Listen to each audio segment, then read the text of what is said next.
Hi, beautiful black women. My name is Abby. I missed you so much. I wonder if you missed me as well. Even though we don't know each other, I still missed you. Anyway, in this video, we're talking about something that is both sad and infuriating. What you're about to see in these throwback clips from the 70s and 80s is gonna feel too familiar. The way black women were talking about black men back then, it's basically the same way a lot of black women talk about them now. Nothing's really changed. Not the struggle, not the pain, not the dynamics, nothing.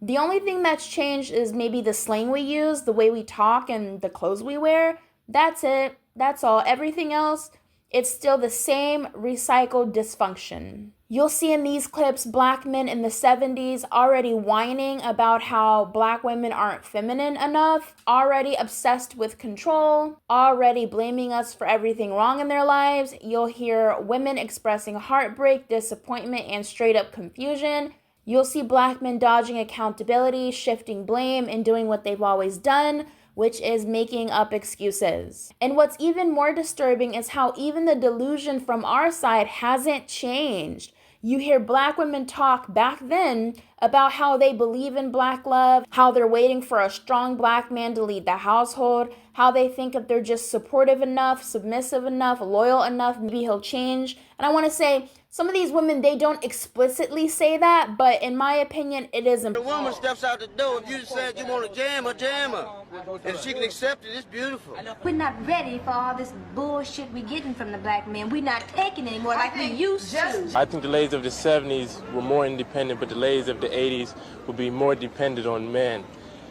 Mostly because they've been outside in the world and that they've seen how hard it is out there.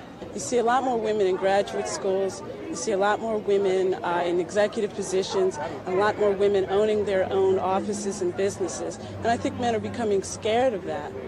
The opportunities for the black man, like I say, are not equal to the white man. They are more on the level of being under the black woman. They're only concerned with themselves.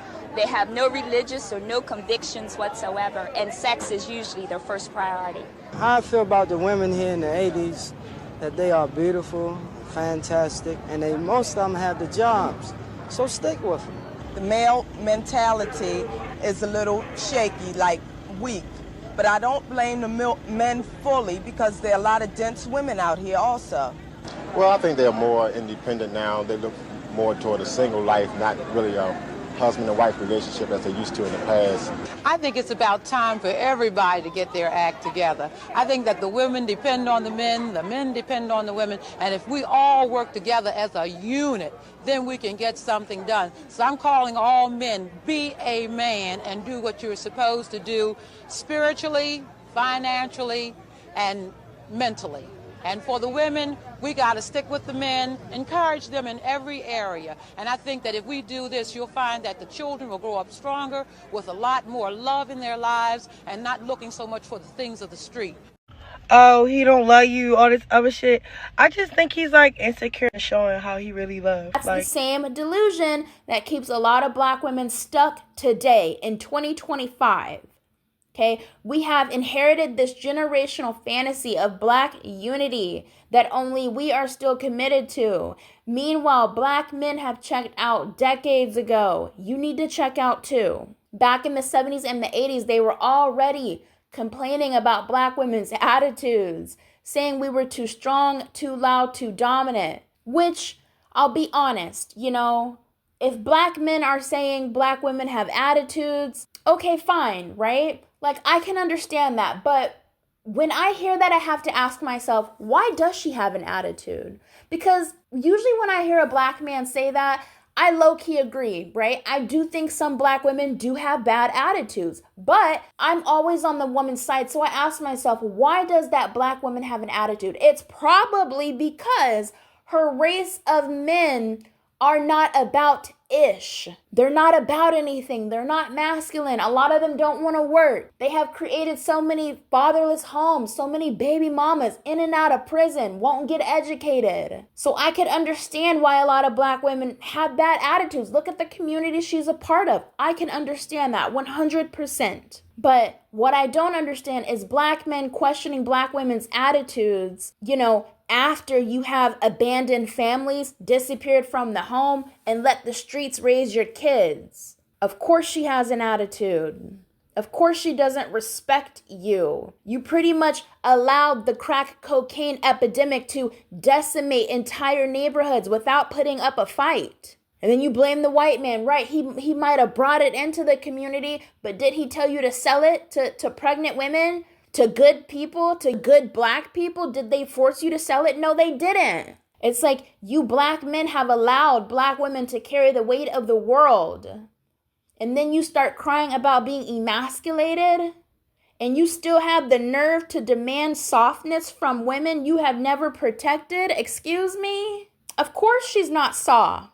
You're not masculine. You're not manly. You think sagging your pants makes you a man. You think beating up on women makes you a man. You're not a man. You've never been a man. You'll hear black men talking about femininity. My opinion of women of the 80s is that they have lost something as far as their femininity. But never once do they ask themselves if they have created an environment where a feminine black woman can exist. You can't expect softness from someone who has never felt safe. You want her to wear a dress and heels in the ghetto, in the hood, where they're doing drive-by pew-pews, where she's getting harassed by men that look like her. You want her to be soft in that sort of environment. That is never going to happen. You can't demand nurturing from someone you have never provided for. And that's what's so sick. Even back then, they were more worried about submission than protection, more concerned with being catered to than stepping up as a man. Black men often say they want a woman who is soft, a woman who is gentle, a woman who allows a man to lead. But in that same breath, you need to admit that you're not really in a position to lead, not financially, not emotionally, not mentally. You think that just because you have something that dangles in between your legs, that makes you a man. You as a black man, you're not in a position to lead. Okay? It's not happening. And also, what are black women submitting to? Your podcast microphone? Your PlayStation that you probably stole from Walmart? Your part-time job at AutoZone? There's always been this obsession with how black women can serve black men, whether it is sexually, emotionally, or domestically. It has always been about what they can get from us. Black women trying to convince themselves and each other that black men are worth waiting for, worth enduring for. That if we just hold on a little longer, maybe they'll evolve, maybe they'll grow. But here we are, 40, 50 years later, and they have not grown. Many of them have regressed. They're even more entitled, even more performative, even more emotionally fragile. They get online and cry about not being worshipped by the very women they degrade. It is wild to think about, but the delusion has been generational too. These women back then, many of them were strong, brilliant, hardworking, and they were still dead set on building something with men who didn't even want to build with themselves. They believed they could pour enough love into a broken black man and somehow fix him. That if they prayed hard enough, stayed loyal enough, and didn't nag, he'd eventually rise to the occasion. And that's what we still see today. Black women being loyal to a default, loyal to the point of destruction, loyal to men who are not loyal back. Black men continue to perform victimhood like it is their full-time job. It's been the white man's fault in the 70s, and still in 2025, it is still the white man's fault. They have never taken accountability. And I just want to say, my last video I posted, it's great, Deontay Kyle, and I think I said it in that video. It was great that Deontay Kyle was saying what needed to be said, but black women, please don't let that be the only thing you need to run back to these goons and these thugs. Okay, that's great. He said what needed to be said. That's wonderful, okay? It is going to take more than that for them to undo all of the hurt that they have caused to Black women, okay? Because, you know, I was on TikTok and I was still seeing clips about Deontay Kyle. I was still seeing women making their videos and women commenting on it. And a lot of women were so impressed with what he said. And yeah, that's great. It's not that impressive, okay? He didn't say anything life-changing, okay? Black women, please, because I see some of y'all on TikTok and y'all are just like over the moon by what he said. Like, yes, what he said is wonderful. That's great. That doesn't change anything, okay? It doesn't change anything. Do you understand that? I just had to say that real quick. Now back to this video, okay? The scariest part for me watching these clips and realizing how accurate it is, like word for word, is that these conversations, you would have thought that these conversations were maybe recorded last week. That's how little progress we have made. That's how stuck this cycle is. And it's not because Black women haven't done the work. We have done more than our share. We've been to therapy. You have raised generations alone. You have created movements. You have marched. You have protested. You have fought for everyone.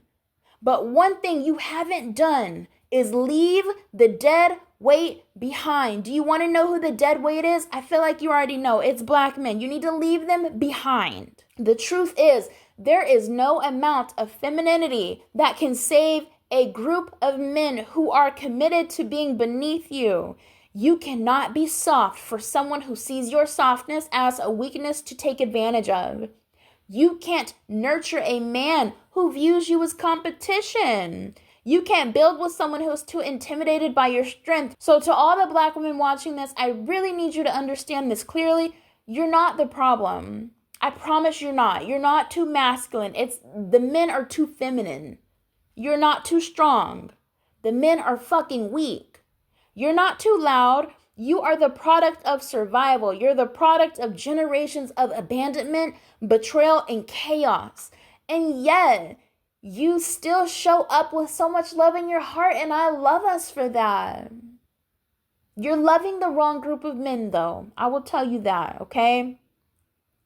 But it's not something to be ashamed of that you have shown up with love. No, that's something to be very proud of. But what you can't keep doing is showing up for people who never show up for you. These men have had decades to grow, to change, to rise. And you are still waiting on that to happen. It hasn't happened. Let these clips be your wake-up call. And maybe you have already seen these clips. That's wonderful. I'm pretty sure that the Black community 40 years from now, I think that we will keep participating in these same conversations, in the same delusion. Let them complain about you not being feminine while living in their mom's house, okay? Let them cry about submission while podcasting from a folding chair. Let them talk about Black women being too masculine while they sit online gossiping like aunties. Let them be dusty over there, okay? And for Black women, we deserve peace, we deserve joy, we deserve rest. And we're not getting that by pouring into a group of men who don't offer anything. Save yourself. Let him go fuck with Becky, okay? Let him only date, the light skins. That's fine. Let him do that. You should be happy that he's doing that. Let him go create broken homes over there. They don't offer you anything as a Black woman. Save your love for people who are capable of returning it. Save your femininity for men who know how to protect it. And most importantly, save yourself. I hope you liked this video. Until next time, I just want to say, I love you so much. Bye.